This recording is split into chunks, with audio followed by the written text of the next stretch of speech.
Әке-шешемнен қарызға ақша сұрамай, кредит оформлять етпей, рассрочкаға да алмай, жинаған ақшама пельмен сатып алдым. Алибабамен бірге пельмен пісіреміз. Қазанға су құйып, қайнағанша күтеміз.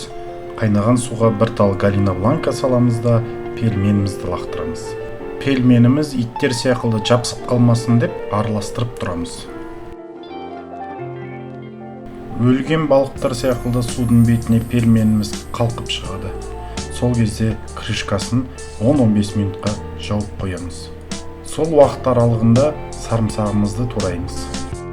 Пельменіміз дайын болды. Тарелкаға пельменімізді саламыз, төбесіне сарымсақпен әрлейміз. Қара бұрыш саламыз, 2-3 тал капля майонез саламыз, нан тураймыз. Иіскейміз, иісі керемет. Ішкеннен кейін бас аурудан жақсы көмектеседі екен.